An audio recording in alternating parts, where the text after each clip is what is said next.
여러분 안녕하십니까? 저는 오늘 샘솟는 기쁨이란 제목으로 여러분과 함께 은혜를 나누고자 합니다. 본문 말씀은 빌립보서 3장 1절입니다. 정말로 나의 형제들아 주 안에서 기뻐하라. 너희에게 같은 말을 쓴 것이 내게는 수고로움이 없고 너희에게는 안전하니라. 사도 바울은 칠흑같이 어두운 로마 감옥에서 발목을 쇠사슬에 묶인 채 이 편지를 썼습니다. 바울이 이처럼 절망할 수밖에 없는 환경 가운데서도 절망하지 않고 빌립보 성도들에게 기뻐하라고 권고할 수 있었던 비결은 무엇이었을까요? 그의 마음속에 주님이 주신 기쁨이 분수처럼 샘솟고 있었기 때문입니다. 여러분에게는 확실하고 영원한 기쁨이 있습니까? 저는 오늘 주님 안에서 그러한 기쁨을 얻는 길로 여러분을 인도해드리고자 합니다. 첫째로 우리는 기쁨의 원천 되시는 하나님을 바라보아야 합니다. 성경 시편 16편 11절을 보면 주께서 생명의 길로 내게 보이시니 주의 앞에는 기쁨이 충만하고 주의 우편에는 영원한 즐거움이 있나이다라고 말씀하고 있습니다. 하나님과 교통하는 사람은 말할 수 없는 기쁨을 얻게 되는 것입니다. 그러나 아담과 하와의 타락 이후로 하나님과 인간 사이에는 죄악의 담이 생겨 인간은 그만 기쁨을 잃어버렸습니다. 이 죄악의 담을 청산해야 하나님께로부터 기쁨을 공급받을 수 있는데 인간의 힘으로는 청산할 수가 없습니다. 성경은 모든 사람이 죄를 범하였으며 하나님의 영광에 이르지 못하더니라고 말씀하고 있습니다. 그런데 하나님께서 인간을 위해 죄악을 청산할 수 있는 길을 열어놓으셨습니다.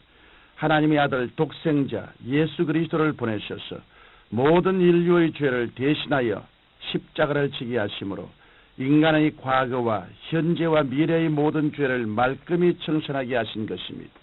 그 때문에 죄를 지었음에도 불구하고 못났음에도 불구하고 죄지은 그대로 못난 그대로 빈손든 그대로 남녀노소 빈부 귀천에 상관없이 예수님 앞에 나오는 사람은 모든 죄를 용서받고 하나님의 자녀가 되는 권세를 누리게 되는 것입니다. 우리가 예수 그리스도를 통하여 하나님의 자녀가 되면 우리는 하나님과 화목하게 되고 그 결과로 넘치는 기쁨을 얻게 되는 것입니다. 바울은 이 기쁨을 체험했기 때문에 환경을 초월하여 기뻐할 수 있었습니다. 그러므로 주님이 주시는 기쁨은 우리 영혼을 안전하게 해주십니다. 우리는 하나의 종교를 믿는 것이 아닙니다. 우리는 하나님과의 만남을 통해 구원을 받아 영혼 속에 넘치는 기쁨을 누리는 가운데 하나님을 섬기는 것입니다. 둘째로 우리는 성령 충만한 가운데 말씀을 통하여 참 기쁨을 누릴 수 있습니다. 성령께서는 우리에게 넘치는 기쁨을 주십니다. 요한복음 7장 37절로 38절을 보면 예수님께서는 누구든지 목마르거든 내게로 와서 마시라. 나를 믿는 자는 성경의 이름과 같이 그 배에서 생수의 강이 흘러나리라고 말씀하고 있습니다. 여기서 생수의 강은 곧 성령이요 기쁨입니다. 기쁨이 있어야 우리가 인생을 힘있고 가치 있게 살아갈 수 있습니다. 잠언 17장 22절은 다음과 같이 말씀하고 있습니다. 마음의 즐거움은 양약이라도 심령의 근심은 뼈로 마르게 하느니라. 기쁨은 질병을 극복하고 절망을 극복하게 합니다. 우리는 성령 충만한 가운데 넘치는 기쁨을 가지고 세상을 이기며 살아가야 하겠습니다. 성령께서는 우리에게 말씀을 통하여 위로와 기쁨을 주십니다. 성경 예레미야 15장 16절은 만군의 하나님 야훼시여 나는 주의 이름으로 일컬음을 받는 자라. 내가 주의 말씀을 먹었사오니 주의 말씀은 내게 기쁨과 내 마음의 즐거움이라고 하였습니다. 우리는 진리를 깨달을 때 형언할 수 없는 기쁨을 얻습니다. 옛 성년도 아침에 도를 깨달으면 저녁에 죽어도 후회함이 없다고 말했습니다. 하물며 하나님의 말씀을 깨달을 때 우리에게 어찌 기쁨이 넘쳐나지 않겠습니까? 하나님의 말씀은 우리 심령의 염려와 근심의 어두움을 몰아내고 기쁨의 환한 빛으로 나타납니다. 이 때문에 성도는 반드시 교회에 나와서 말씀을 듣고 집에서 계속 말씀을 읽고 묵상해야 합니다. 하나님의 말씀을 통해 영원한 기쁨을 얻어야 합니다. 이 기쁨을 얻는 사람이 가정의 화목을 이루고 이웃과 사회에 평화를 조성합니다.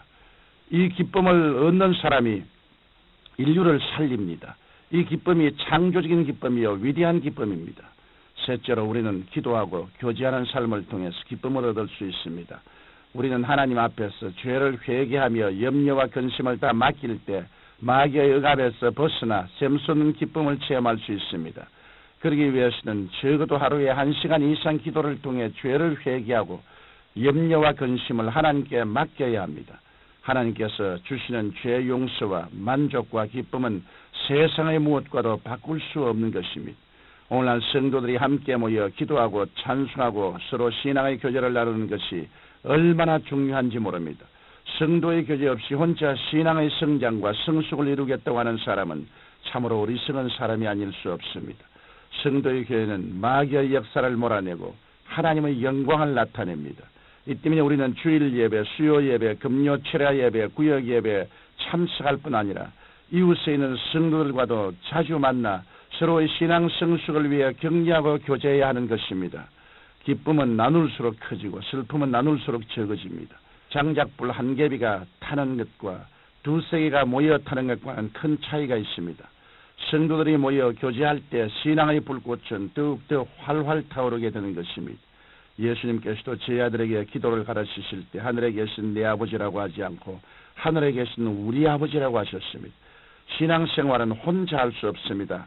같은 성령 안에서 교제를 통해 그리스도의 사랑을 주고받을 때 기쁨이 넘쳐나게 되는 것입니다. 넷째로 우리는 주님의 사업을 통해 기쁨을 얻을 수 있습니다. 성도가 주의 사업을 하지 않으면 기쁨을 상실하고 맙니다. 주님의 사업을 하지도 않고 그냥 교회에 나와서 하나님의 은혜를 통한 기쁨을 얻겠다고 한다면 이는 잘못된 생각입니다. 우리가 하나님의 일을 열심히 하면 새 힘을 얻고 넘치는 기쁨을 체험할 수 있습니다. 저는 우리 교회 성도님들이 이런 새벽부터 밤늦게까지 봉사한 것을 보고 큰 감동을 받습니다. 특히 추운 겨울날 주일 아침에 손을 비벼가며 교통정리를 하면서도 기쁨에 넘쳐 환한 얼굴로 봉사하는 집사님들을 종종 봅니다. 또한 6해 동안 생활에 전념하느라고 피곤할 텐데도 주일에 하루 종일 학생들을 열심히 가르치면서 피곤한 줄 모르고 기쁜 얼굴을 하고 있는 교회 학교 교사들도 봅니다. 이렇게 하나님께서는 하늘나라의 확장을 위해 힘쓰고 애쓰는 성도들에게 말로 형용할 수 없는 하늘나라의 기쁨을 넘치도록 부어주십니다. 예수님께서는 달란트 비유를 들어 우리에게 이 사실을 교훈해 주셨습니다. 주인의 말을 듣고 열심히 충성하여 2배를 남긴 두 종은 주인이 돌아왔을 때 주인에게 잘하였도다 착하고 충성된 종아, 내가 작은 일에 충성하였으며 내가 많은 것으로 내게 맡기리니 내 주인의 즐거움에 참여하는 칭찬을 들었습니다. 그러나 충성하지 않고 한 달란트를 그대로 가지고 있던 종은 주인으로부터 악하고 게으른 종이란 말을 듣고 저 무익한 종을 바깥 어두운 데 내어 쫓아 거기서 슬피 울며 이를 갈미시라는 책망을 받았습니다. 사랑하는 성도 여러분, 기쁨을 잃은 사람의 삶은 가뭄으로 메마른 땅처럼 삭막합니다. 그러나 주님으로부터 기쁨을 얻은 사람은 단비를 맞아 빛나는 산천 초목처럼 운택합니다. 그러므로 여러분은 예수 그리스도를 통해 이 기쁨을 누리고 그 기쁨을 이웃에게 풍성히 나누어 주게 되시기를 예수님 이름으로 축원합니다.